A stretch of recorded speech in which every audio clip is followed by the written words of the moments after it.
So this is my second project of bedazzling. As you can see, it's a charger. And I decided to do, there was a couple like, I guess, black gems, but this one was a reflectant blue. Thought was really pretty. I started with, I guess it's called the honeycomb method.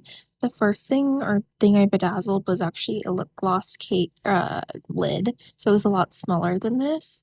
Um, but yeah, so you can just do like a normal row by row, but the honeycomb is where they're slightly off-centered the next row, and it actually works really nice. So I just did this time lapse because I do think it is satisfying seeing this. I love watching like a show during this or listening to a podcast.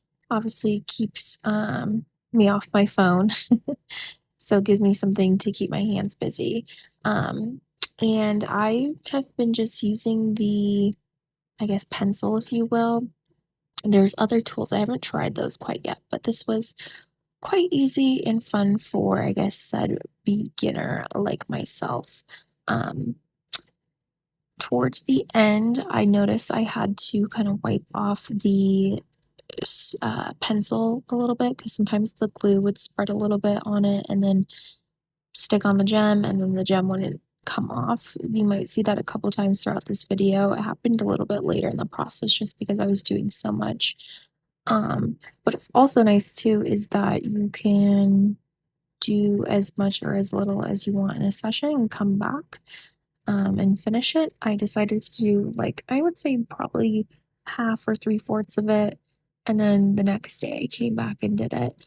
The tray's also nice. I accidentally knocked it over a couple different times, but it wasn't too hard to get all back together. I also noticed sometimes, again, later with the process, just because I was in and out with the glue, um, that some additional glue kind of got stuck on the tray, and the gems are actually stuck in there. When I say stuck, when I use the pencil to try to take them out, they want to come out. But um, when I like used another tool or just kind of shook it, that they did come off, so they weren't like stuck forever. So that's something to note.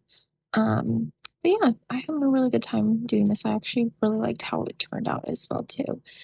One other piece too, I had to keep refilling my little tray.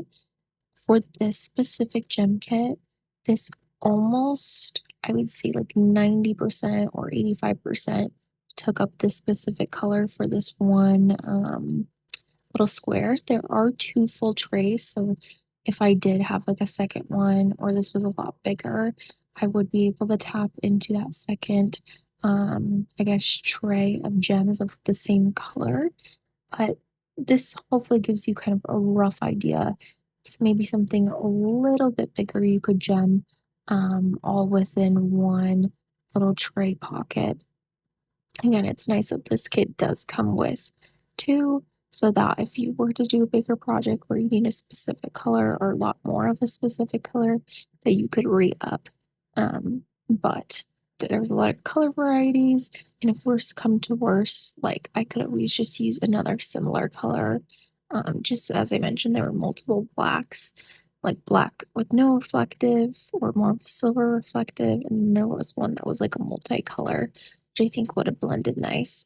Or, you could always do a design where it's like one row is, the blue, one row is the multi, one row is the normal black. So there's a lot of ways to accomplish, I guess, your design. But that's one thing to be mindful of if you have something like really big, like a huge canvas and you want it all one color.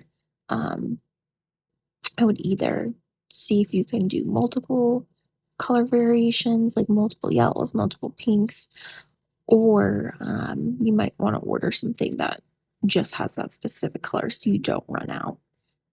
So yeah, hope this is helpful if you're looking at this kit. Again, I've been really enjoying that. That was me kind of re-upping and finishing the last. I would say the glue does dry relatively quickly. I mean, not quick enough that like if you accidentally put a gem in the wrong place, you're stuck. You have a little bit of time to maneuver it. But I feel like at the beginning of what I was bedazzling and what I came back and did,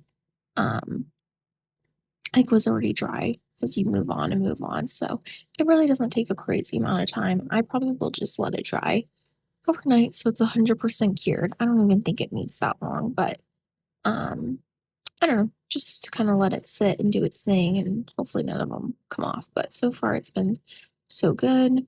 You can see I actually ended up just going into the kit itself and pulling them out towards the end just because my tray was getting a little sticky. But towards the end, I actually just cleaned that up. It wasn't very difficult or anything like that. But yeah, there you go.